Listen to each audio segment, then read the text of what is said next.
Starship's next flight is just days away, and with SpaceX releasing the launch profile, it seems like we may be getting a glimpse into what the next generation of vehicles will do in flight. But SpaceX is not just preparing for the launch. Across Starbase, work continues on said next generation vehicles, the pad they'll launch from, and the Giga Bay where future boosters and ships will be built. SpaceX is also moving rapidly with Starship progress on Florida's Space Coast, and we've got even more Raptor 3 testing ongoing at McGregor that we can't wait to discuss in this Starbase update, sponsored by Novium.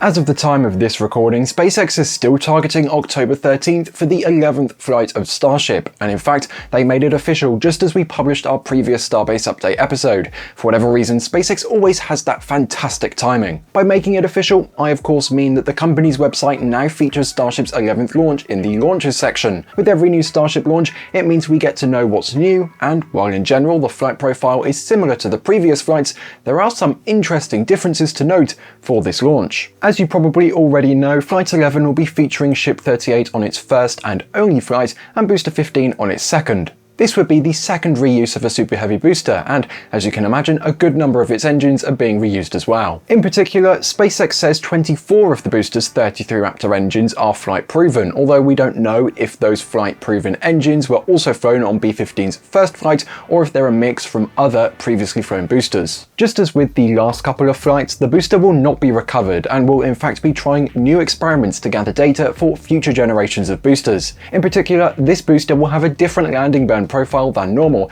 and it's one that will be used on version 3. The landing burn will start with 13 engines as usual, but instead of directly down selecting to 3 engines, it'll down select to 5 engines instead. According to SpaceX, version 3 Super Heavy boosters will use 5 engines during the section of the burn that's responsible for fine-tuning the booster's path. That's basically the really scary part of the landing, where the booster has slowed down a lot with the 13 engines and it's now flying itself over to the launch tower for the catch. This, SpaceX says, will add additional redundancy for spontaneous engine shutdowns. This is something that seems logical considering that this is the point when the booster starts its flight over to the tower, and with 5 engines they'll have way more control if one goes out than if they have only 3 engines. Another benefit that SpaceX does not point out, but that may be part of this new plan, is that this burn would be more efficient with a lower propellant consumption. It seems counterintuitive because there are technically more engines firing during the landing burn, but it also means the booster has more power to counter the force of gravity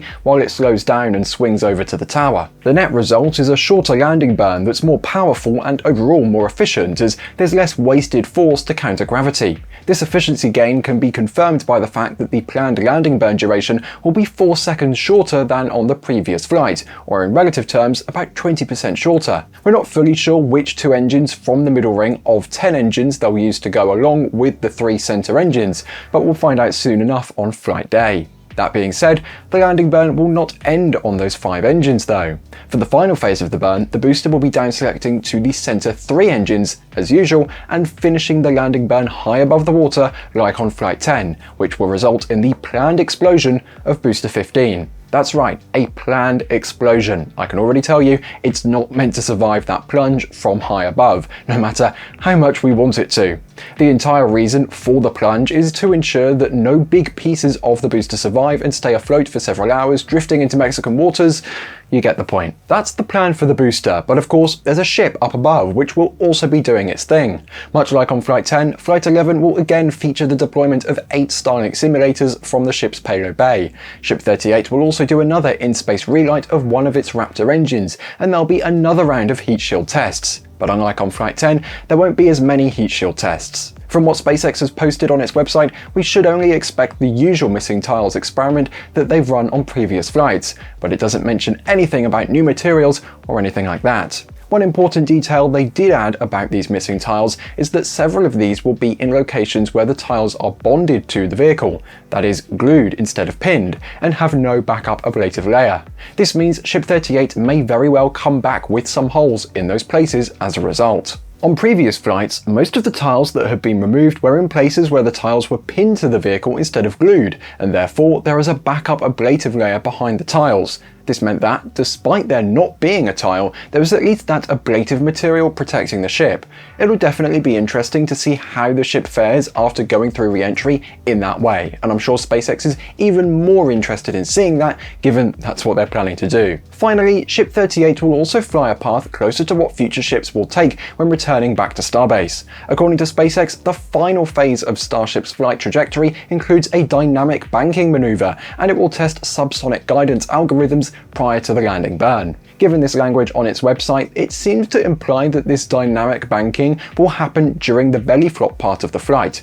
I certainly have no idea what that would look like, but I'm very excited to find out. The ship's landing burn also seems to occur a bit earlier and might be a little longer based on the times from the planned timeline for Flight 11 on SpaceX's website. It'll be interesting to see if the ship also tries to simulate as if it were landing on the chopsticks, which could explain the longer burn time this time around. What's interesting about this flight is that despite the majority of it being similar to the previous flights, the landing of both booster and ship will give us a glimpse into what we'll see next year with version 3 Starships. It's probably going to be a few months until that happens, so we should really take in everything we can about this flight and enjoy the show. That way, at least the wait for Starship's 12th flight won't feel as long. This video is sponsored by Novium. They make really cool magnetically hovering pens that are just wonderful to look at. Novium has been sponsoring us for a while now, which is awesome because hover pens are inspired by space and they give whatever desk you put them on a touch of the coolness of weightlessness. There are a few different hover pens, including the Interstellar Edition, which hovers at a tilt of 23.5 degrees, the same as the Earth's axis of rotation. It's also available in several great colors like Neptune Blue and Mars Magma. Plus, there are premium editions made with 18 karat gold, and they even have a real meteorite embedded within them. That's absolutely wild. There's also the nifty Future Edition, which features an interchangeable tip, so you can have a rollerball or fountain tip and switch back and forth whenever you want. And of course, since the pens hover, they're also excellent for idly messing with and just so satisfying to spin. For the next 48 hours, enjoy 15% off on all hover pens with code NSF, or click the link in the description.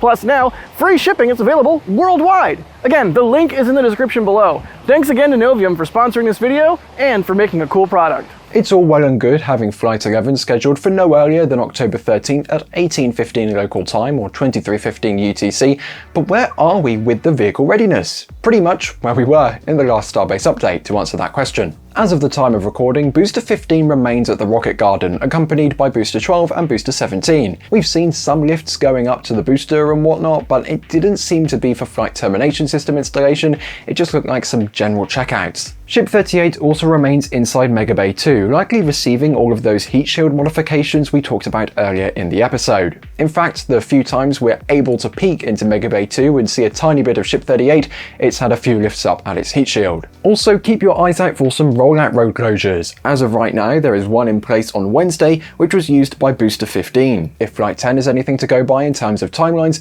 the ship could roll out just the day before the first launch attempt. That would mean a rollout of Ship 38 on Sunday, but time will tell. The launch site is also gearing up for Flight 11 with SpaceX working on Pad 1. Since our last update, teams have fully reinstalled all 20 hold-down clamps on the launch mount, following the reconfiguration from ship test stand to an actual launch mount for full-stack Starships. This process was finalized by using the clamp alignment jig that ensures all the clamps are properly installed and with the right alignment to ensure that the rocket doesn't sit crooked on the launch mount. As we've mentioned many times at this point, Flight 11 will be the last Starship flight from Pad 1 in its current configuration. Following this launch, SpaceX will work on upgrading Pad 1 with several of the upgrades that we've seen at Pad 2, including an actual flame trench. Another upgrade Pad 2 has relative to Pad 1 are the much shorter chopsticks on the tower, which allow for faster movement and faster braking since they have less inertia.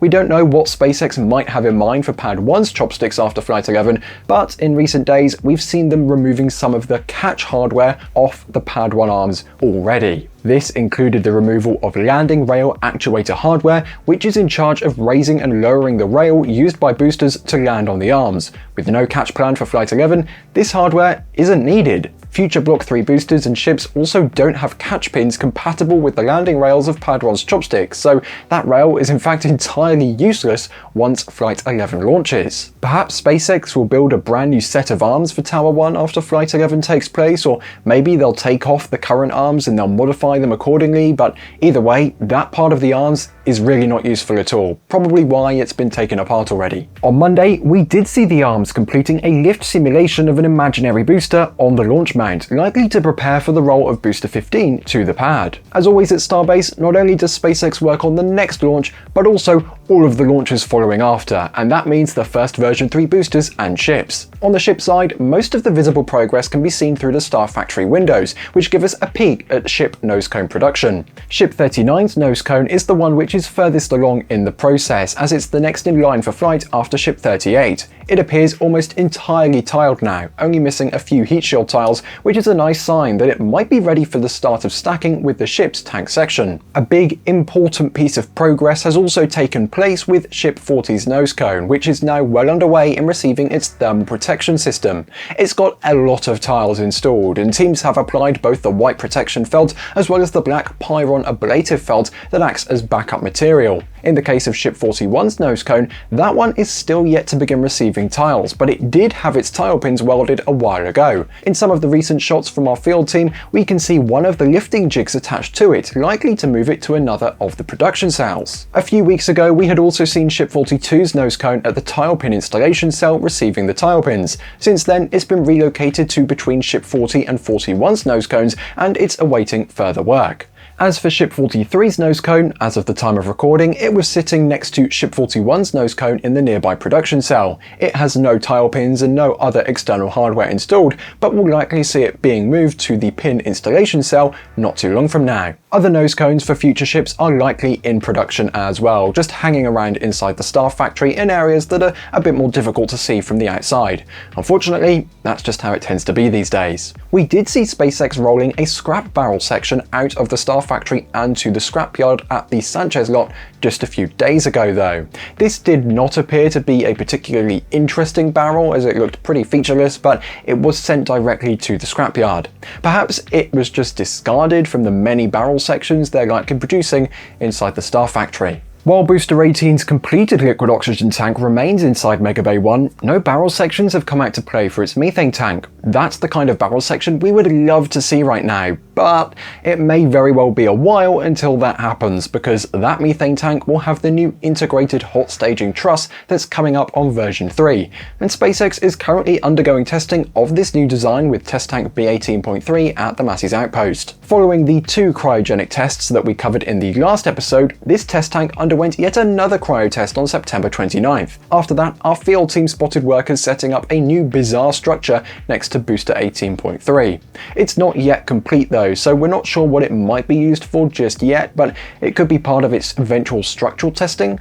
It may not be until this test tank is thoroughly tested that SpaceX starts stacking Booster 18's methane tank, but hopefully that'll happen sooner rather than later. One interesting move we've seen over the last few days was the simultaneous roll of both the ship and the booster thrust simulator stands from the Sanchez lot all the way to the Massey outpost. This is interesting given that the booster thrust simulator stand in particular is for the current version of boosters instead of the upcoming one. In fact, there's already a stand for those future boosters built and seemingly ready to go at Massey's. In the case of the ship thrust simulator stand, we have seen some work on it over the past few weeks, but beyond that, it remains a mystery as to why it might be needed at Massey's. One important test tank to keep an eye on was the one that was sent to McGregor in the past couple of weeks, and yes, this now brings us to our McGregor minute, or minutes. We're still working on the name. In any case, this test tank is what we believe to be a combination of the fuel transfer tube and part of the landing tank system for the next generation of super heavy boosters.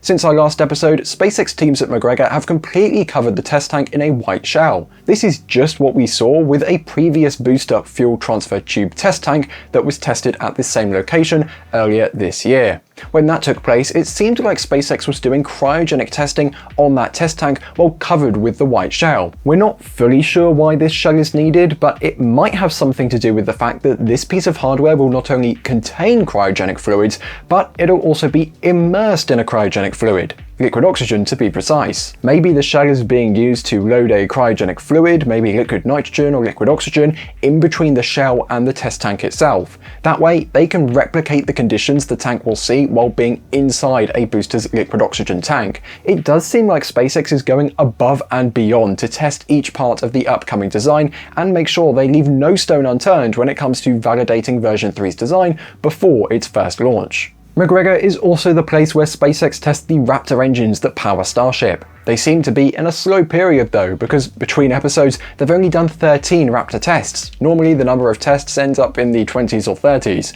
This slower test cadence may very well be because they're just testing Raptor 3s now, instead of testing both Raptor 2 and Raptor 3 engines at the site. After all, Raptor 2s are being retired no earlier than Monday. Once again, 3 of these tests followed the same pattern of relight tests on the Raptor vertical stand that we covered in last week's episode. First, a roughly 2-minute burn, 135 seconds in this case to be precise, followed shortly after by a relight and 12-second burn. Then, about 3 minutes later, there's another relight and 34-second burn. As outlined last week, we're still not sure what these tests may be trying to replicate or if they're even replicating a specific part of the flight. They may just be doing standard tests that don't necessarily reflect a specific portion of the flight. Of the remaining tests, 6 of them were from the Raptor North stand, the newest Raptor stand at McGregor, which is now rapidly increasing in activity. One of those 6 tests saw the longest firing on this stand so far, at 60 seconds. It's a short burn compared to some of the other stands at McGregor, but you know, you've got to start from somewhere. At McGregor, we also saw the return, once again, of Raptor 3 vacuum serial number 8 to the stands. This is the same engine that was shown in Elon Musk's May presentation and that we saw a few months back at McGregor heading out to the stands for testing.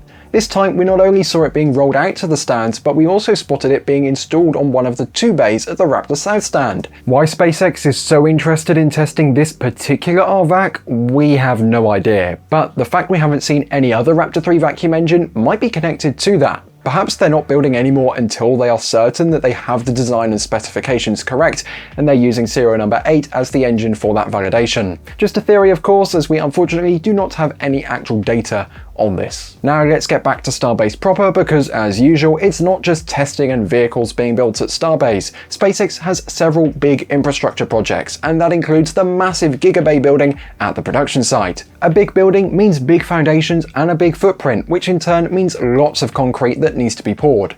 Or placed. There's been some discussion in the comments, you know what we mean. Over the last week, as part of the preparations for the building's floor, SpaceX brought in over 300 trucks worth of concrete. This is added on top of the several hundred that had already provided concrete for the foundations and floor of the Giga Bay, so the total is likely well above 1,000 trucks. The concrete supplier is probably making big money with the Giga Bay. We've also seen parts for the tower cranes that will aid in the construction of the Giga Bay, very similar to what we've already seen with the one in Florida.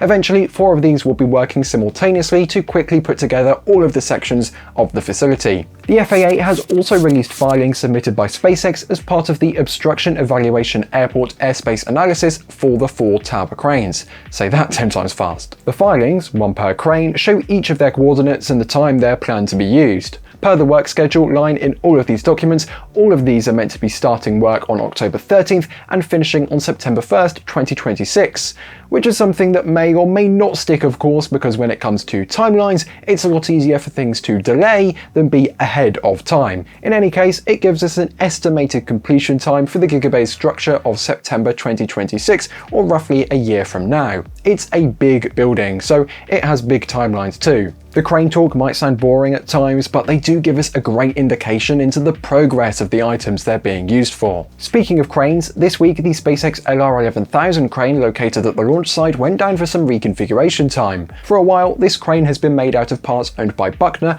mixed with SpaceX-owned parts, something that came in handy when it was time to lift the Pad 2 launch mount. The Buckner-owned pieces have now left the launch site, so this crane will probably go back to being just the SpaceX-branded sections. As I said before, this kind of stuff can give us some clues as to what may happen next. It just so happens that the new configuration for this crane might be enough to lift a ship quick disconnect arm up to where it's going to be installed on Tower 2. Perhaps this could be something to be on the lookout for over the next few weeks, especially once Flight 11 happens and the launch pad is safe again for crane operations. In the last week or so, SpaceX has also been quite busy adding a new cable tray to the north corner of Tower 2. This is in addition to the pre-existing one in that same corner, just located in the eastern face of the column. It's rather interesting that SpaceX feels the need to add this new cable tray given it's not present on Tower 1, but they must have a good reason for it. Pad 2's launch mount has also received a lot of attention over the last few weeks as teams continue placing the cladding panels on the service structure adjacent to it. At some point, the non-cladded portions of the service structure almost looked like a smiley face, which was quite hilarious. But as mentioned, they're going quite fast with the cladding and that didn't last much longer. Additionally, a lot of the scaffolding on the sides of the service structure have been removed, including the big scaffolding stairs that have been placed on its western side a long time ago. These events really solidify the fact that Pad 2's service structure is very much done at this point internally, and that only a bit of work remains to complete it. We have seen a lot more scaffolding in the flame trench area, likely to finish work on the flame trench walls, which have been receiving most of the attention lately when it comes to welding and grinding. Oh, and also in the last few days we had to say goodbye to the Stack Me sign that was placed on the launch mount before its rollout. This sign was originally installed on one of the Tower 2 sections before transportation from Roberts Road in Florida out to Starbase for Valentine's Day 2024. This sign really goes far back. Last month, SpaceX installed the chopstick stabilizer arms under the main chopstick arms. Well, last week, they tested these stabilizer arms and we found out they can move quite a bit further than the ones on Pad 1. These little arms are used for small adjustments of both ship and booster, so they can be carefully placed with much more precision. The fact that they can swing out a lot more than Pad 1's set is likely so that these stabilizers can move out of the way and not hit an aft flap while the ship is sliding down the chopsticks during a catch. Crane talk is returning because you remember what I said a couple of minutes ago about cranes giving us a clue as to what might happen next? Well, there's another important crane that we've got to talk about, but this one is in Florida. In the last week, several parts have been arriving at the Kennedy Space Center for a new Liebherr LR 13,000 crane, the most powerful crawler crane ever built. These pieces have been coming in a few at a time, and our own Julia Bergeron has spotted them staged outside KSC and getting prepared for delivery. On Space Coast Live, we've also spotted several of these parts already heading out to Launch Complex 39A and being put together with the help of the cranes already present at the site. So what's the big deal with this crane? Other than the fact it's literally the biggest in the world, the big deal is that this crane is the only one that can lift a Starship launch mount in one go, all by itself. If you remember from our recent Florida coverage, SpaceX is quite ahead in the construction of a Starship launch mount for 39A, so based on the timings, we could be just a couple of weeks away from seeing that launch mount roll from SpaceX's Roberts Road facility out to LC-39A, and then be lifted and installed by this monster crane. In recent days, we've also seen other hardware roll by our Space Coast Live cameras, such as flame trench wall sections. In particular, some of these appear to be the parts that are right at the end of the flame trench exit, so perhaps SpaceX is already that far ahead in the construction of those flame trench walls. And since I know you love cranes by now, there is a second tower crane working on the Giga Bay in Florida. This new crane, plus the previous one, are now working on getting all of those pieces together to complete the Giga Bay hopefully within the next year or so. It seems like despite getting a head start, the Florida Giga Bay is not that far ahead compared to the Starbase Giga Bay, so who knows, perhaps they will race to try and be the first one completed. The Space Coast Starship news doesn't end there though. We've also seen the release of a few stormwater permits related to the Starship launch pads at Space Launch Complex 37. These go into excruciating detail on things like the soil composition at different depths, the type of foundations that will be needed for the different pad infrastructure, the different water ponds, and a whole lot more. But most importantly, it gave us a new look at the plans for Slick 37 thanks to one of the site plan maps that's in the document. The two pads would be located on the northeast and southeast corners of the launch site, with the tank farm located to the west. It even goes into detail as to exactly where the oxygen, methane, and nitrogen tanks will go. It also shows the locations for the deluge tank farms for both pads. Luckily, there aren't any pad numbers listed yet to fight about, but SpaceX, if you remove the historic Slick 37A and Slick 37B, there's going to be consequences. The bad news that all of this analysis of the soil was conducted by the same company that did this work for the Starship pad at LC-39A, and I regret to inform you that they refer to LC-39A's launch mount as Orbital Launch Mount 3. Personally, I think that's stupid because imagine airport gates around the world globally numbered in the order they were built, or train station platforms numbered globally in the order they were built. I guess you can also start a fight in the comments about whether that should be the case or not. In any case, it's not up to me. Thanks again to Novium for sponsoring this video. Don't forget that for the next 48 hours you can enjoy 15% off on all hover pens using code NSF or by going to the link in the description. Let's hope Booster 15 and Ship 38 roll out soon, and that our next episode is all about how wonderful Flight 11 was and all the amazing things we saw happen. But until then, I've been Ryan Caton for NSF, thanks for watching, and goodbye. I'm Jack Byer for NSF, and this is your Starbase Update!